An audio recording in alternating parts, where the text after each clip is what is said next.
Welcome to the show. My name is Julio. Today, I will be reacting to the video of Glenn Beck, One World Order. Since you know, I've been following Glenn Beck for a long time, and he's really insightful, visionary, I believe. He always, not always, but most of the time, he's right. I don't. If you guys remember when he started doing the plot about Burisma and the Hunter and the Biden's family and whatnot, he came out with that like, wow, 2019, 2019, 2020. It was crazy when he came out with that. It was insane. But today he released another plot video. He got the chart and he goes step by step who is involved in the one world order. So let's get into the video. I will be reacting to it. I will leave the link down below if you want to see the entire video. The entire video is about 22 minutes long. Ain't that long. I will be, reacting to it. So let's roll the tape.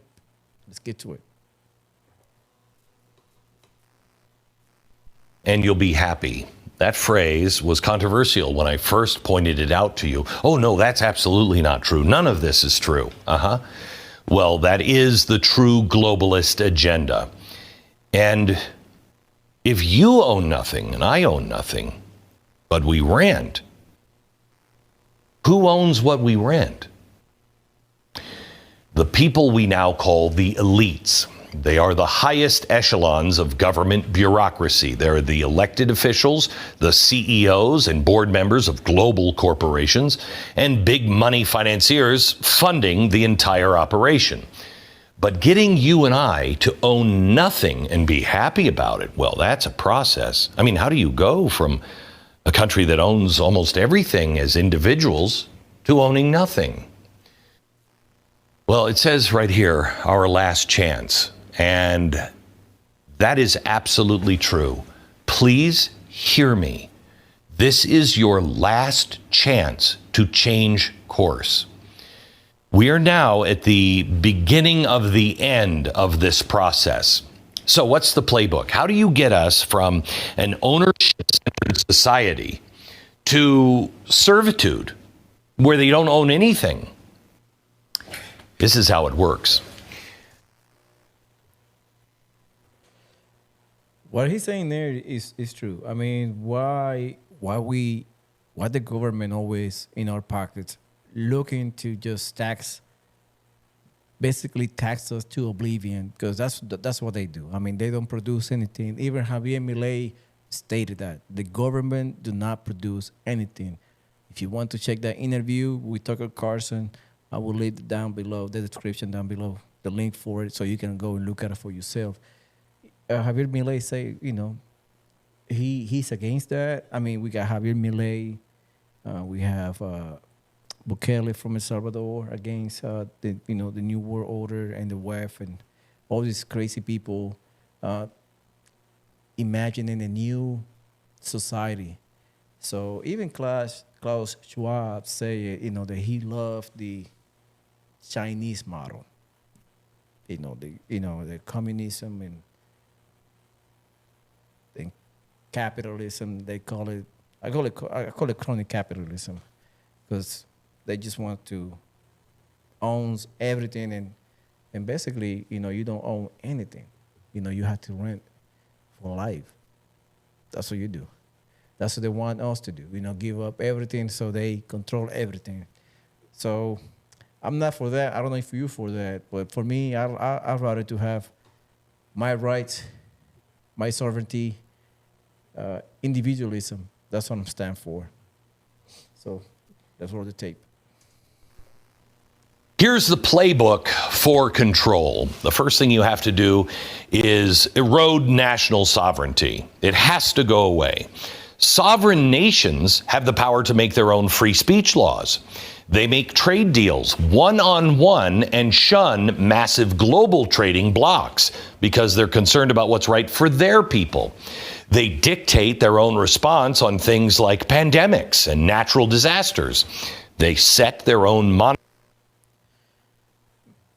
Right there is basically the step number one.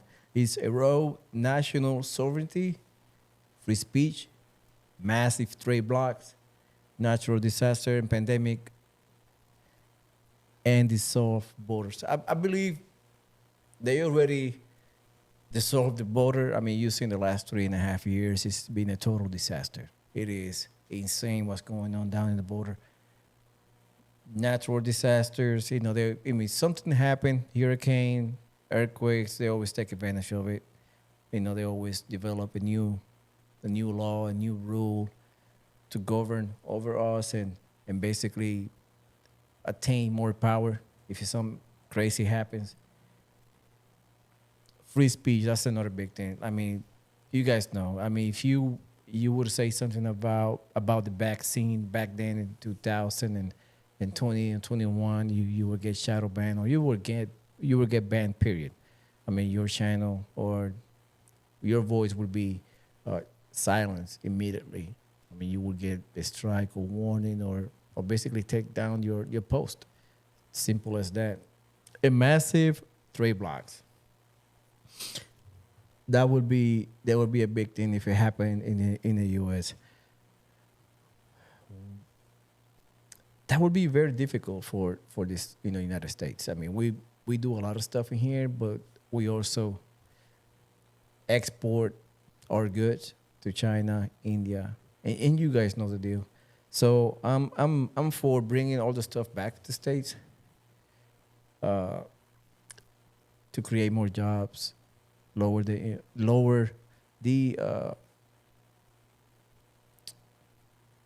I forgot the word. Unemployment. Yeah. Lower the unemployment. And basically we have to get strong back to the principle. I mean, we stray away from the principles. That's pretty much what happened in the last years. Basically, we have Obama 2008 to 2015, 16, Trump came in, and then 20 to 29 to 24, we have the disastrous Biden Harris debacle. That's what I call it. But just note, I wasn't a hardcore Democrat. I was like leaning Democrat back, way back until Trump came about. Just a side note. It was crazy the way I thought and my belief was way back when. And a little backstory of that later, if you want to hear why that transition over from Democrat to Republican, just comment down below. I will tell you my story and the pivot moment of when I say, this is crazy.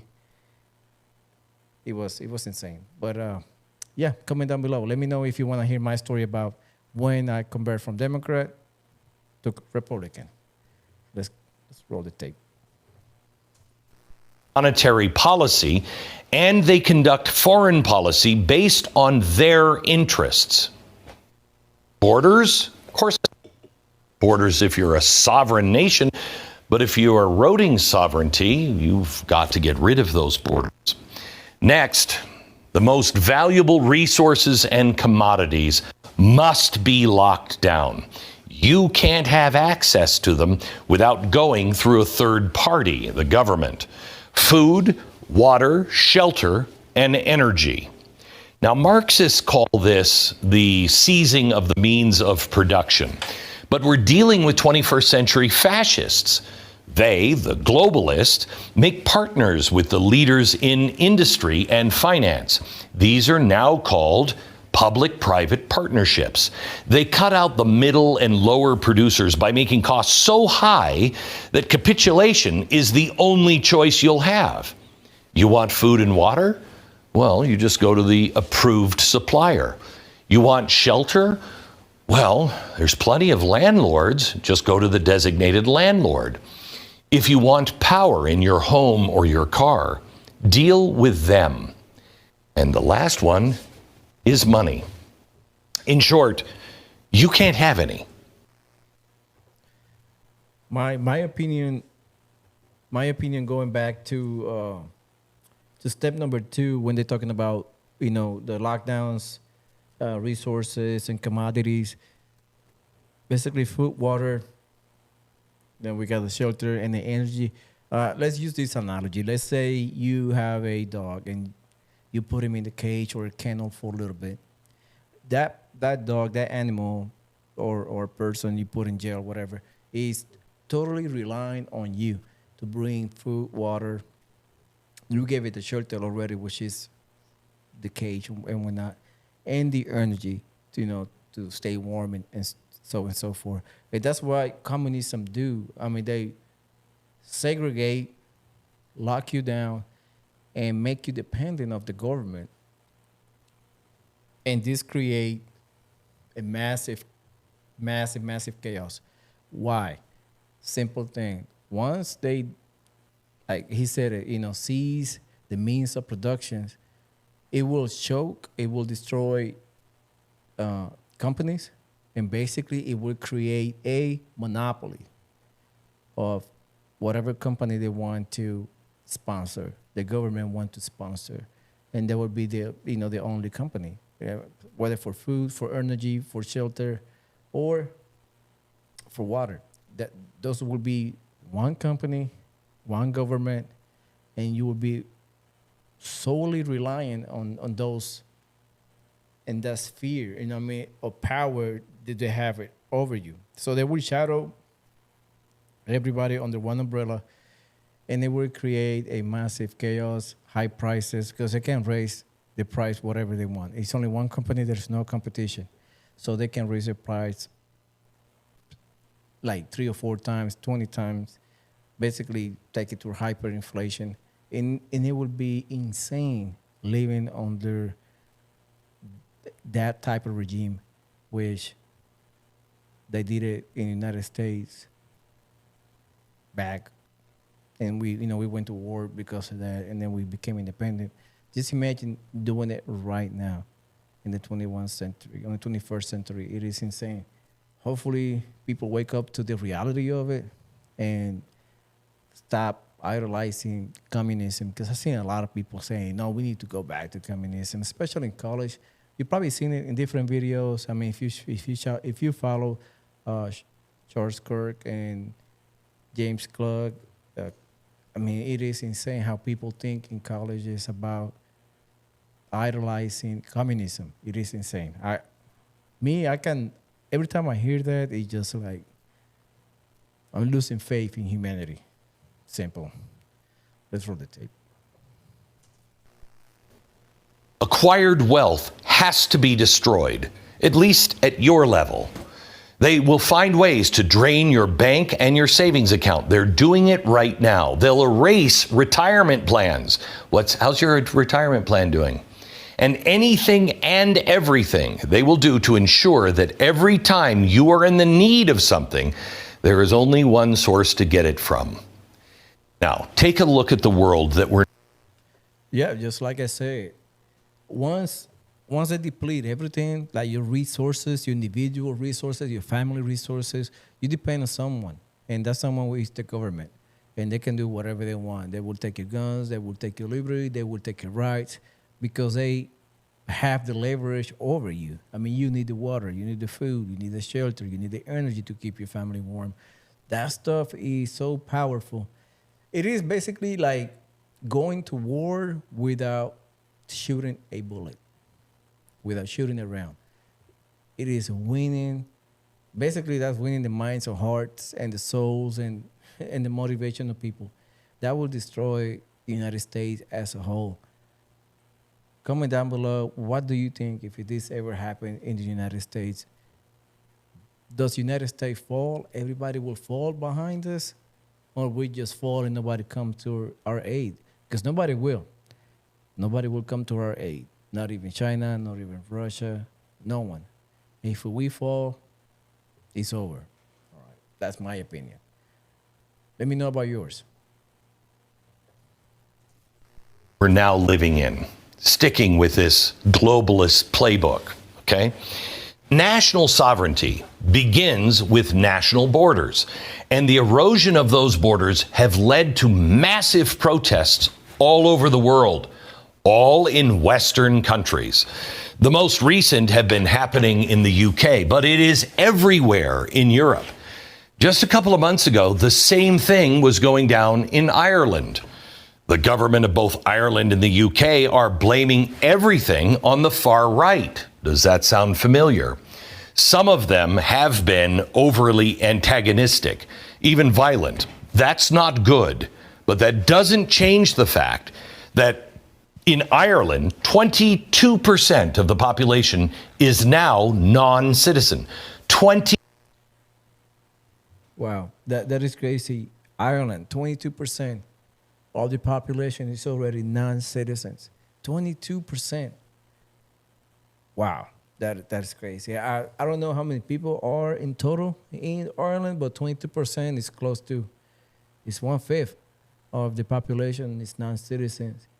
And just imagine how much more there are in Ireland that's not, accounted for. I mean, they're not registered. They're just hiding in plain sight. It is insane. I mean, United States going the same path. I mean, I interviewed JJ Carroll. If you will see, I will leave the link down below for that podcast that I did with him about a month and a half ago.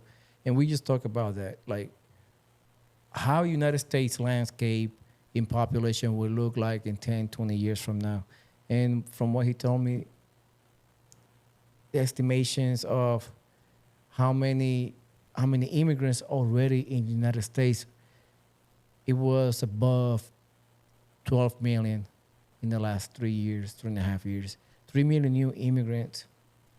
I would say undocumented, illegal immigrants, because we got people waiting in line and doing the right thing. But a lot of people came in without papers. They just jumped the fence and getting money for it. And it is insane. And now you're seeing demonstrations and riots in Ireland, UK. They're going insane down there. I mean, I think UK have a mass stabbing issues. It is happening in subways, malls. It's going on everywhere. And this trend, it's not like happened like in a matter of years. It basically happened overnight. I mean, they've been having that issue for the long time, but it's just like a snowball. I mean, it's going so fast right now. It is insane. Now, they having mass riots down there in UK, and we seen Ireland doing the same thing. I don't know. United States is next. We have 12 million in the last 3.5 years. Total population is 350, I believe, in the United States. 350 million people. So it is close to like 5%. Yeah, 5% of the population, or even more. And but they're not being steadily or trickle in and basically get the population assimilate that influx of people. It is hard. It's too many people. I mean, they're getting money. They're draining. You see New York. You see Chicago. They're getting drained. The resources are getting depleted exponentially. I mean, I don't know. Maybe Chicago turned blue, turned red. So is Chicago, New York. I mean, they looking already to get those people out of office, and they might turn red in this upcoming election. So if you're from Chicago, New York, and you're seeing this video, comment, let me know down below how your city is dealing with, like, from your perspective, because it's tough. It's tough down there. Even Colorado. I don't know if you see in Colorado what's going on. The Venezuelan gang taking over an apartment complex, and they cannot get rid of them. It is insane. It is crazy stupid. So this video about Blaze TV is on Glenn Beck YouTube channel. Go ahead. I will not show the complete video. We'll be here talking forever, but I will make it kind of short, so you can go there, look at the video. It's pretty insightful. I have not seen the whole video yet because I'm just watching it with you right now. I'm reacting to it. Let me pull forward a little bit. See, give you a snapshot of what's going on. So deficit in 1 month. 22 skyrocketing prices were talking about money. Yeah, they're talking about money now. Let me bring that chart. Yeah, inflation. Let me go. Let's 90 countries. This portion is more pertaining to us. So I would put myself in there. Yeah. So a few protests gripping more than 90 countries. Wow. 90 countries. I'm telling you, this is crazy. 2024, 2025. I mean, 2024 is almost out. I mean, we got like 4 more months and we done with it. 2025 would be crazier than 2024. It is insane. Even just imagine if Kamala wins in November. Just imagine. The border would be basically not even wide open. They would give you money as you walking into the gates. I mean, they might, in fact, the United States, they might pick you up in Panama and drive you to whatever they want to. You would bypass the gate. You just basically go like, the TSA's speed lane, whatever they got. You scan your number or your badge and keep going. They would be better than that. You skip the whole line and you just get in front of the line. That's how they're gonna do. Because they just, man, I'm out of words, man. Just imagine how I'm pissed off about it. Because a lot of people waiting in line to get into this country, and they just getting like a kick. They're just getting a kick in the balls with this. They're getting pushed aside. The government don't care. They just care about bringing those people in and giving money. And what it's going to do, they're going to, once they use those people for the purpose, and they pull the rug under their feet, they will have no money support, no safety nets, no programs to help them out, to assimilate or find a job or nothing. They would be just out there. Just imagine 10 million people, more people, homeless, spread throughout the U.S. So, when with that, criminal activity will rise. We've seen that in Chicago, New York. It is rising fast. So just imagine in every city in the United States going through the same thing. Because believe me, once 2024 passed, they're not going to use it anymore. They're going to pull the rug. They're going to pull the plug on them. They'll be like, okay, no more social services for them, no more health care, no more money. And they will be flapping in the wind, pretty much. So those undocumented people, they will be looking for jobs, robbing, killing, doing whatever to survive, in my opinion. So, I don't know. Let's roll the tape. Did you hear about those? Never fear. You're probably going to hear all about this at the DNC this week. The economic data from July looks like inflation might be cooling. We're saved. Our savior is here. Well, they're not showing the other economic data from July. This is the balance sheet for the federal government from July. Spending remains at an all-time high. Last month, we recorded $244 billion deficit in 1 month. There's still a couple of months left on this year's fiscal calendar. Man, 244 billion in deficit in 1 month. And like I said, we have a few more months. We got till October for the fiscal year to be over. So we got September, and we got 3 more months into the fiscal year is over. Man. Let me get a sip of this.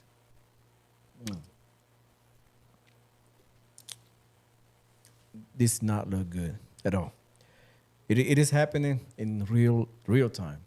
Now, what are we going to do? Are you going to vote for Kamala or are you going to vote for Trump? I don't know, man. Take your pick. I'm gonna show you a video of James Klug.